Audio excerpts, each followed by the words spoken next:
He's the most beautiful looking man. He looks so nice. He's like an angel. But actually, he's as tough as he's a killer. I don't want to. He's a killer. He's as tough as they come. But कल G7 के मंच से Trump को कायदे से सुनाया कि भाई साहब मोदी तो एकदम खुला ट्रंप को सुना दिया। आज आमने सामने बैठ के ट्रंप को सुना दिया। भाई साहब इतनी तारीफ मोदी की, इतनी तारीफ की है ट्रंप ने कि अगर मक्खन लगाने का कंपटीशन होता तो उसमें फिसल के आदमी गिर जाए, इतना मक्खन मोदी को लगाए हैं ट्रंप। तर एखाद्याची गोड बोलून कशी इज्जत काढायची हे फक्त ट्रंप तात्याकडून शिकव। म्हणजे आपल्या शेठला त्यांनी समजून सुद्धा नाही दिलं की आम्ही मारलं कुठं आणि तुम्हाला लागलं कुठं म्हणून। ज्यावेळेस आपले शेठ बळजबरी खिकी करतात ना त्यावेळेस असं समजून घ्यायचं की त्यांना काही झाटा कळलेला नाही समोरचा काय बोलतोय तो।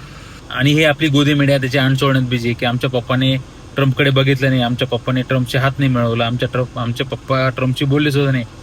अरे जाटनो मारली त्याने, गोड बोलून मारली लिटरली। लक्षात घ्या तो काय बोलतोय ते। दिसायला बोळा आणि लफडी सोळा असं थोडक्यात त्याचा अर्थ होता बोलायचा। किलर बोललाय तो तुमच्या शेठला सगळ्या जगासमोर। ही आपली आंतरराष्ट्रीय लेवलला इज्जत, ही आपली दरिद्री आणि ही आपली भिकार अवस्था। आपल्या शेठला बोलायला सुचत नाही म्हणून पर्चीवर लिहून गेलाय तो। आणि तुम्ही बोलताय की पप्पाने असं केलं, पप्पाने तसं केलं। आता अंडभक्त येतील कमेंट बॉक्समध्ये डिफेंड करायला की नाही आमच्या पप्पाचं कौतुक केलंय, नाही आमच्या पप्पाचं ते केलंय ते केलंय। काय नो तो काय बोलला आधी समजून घ्या भिकार चोट।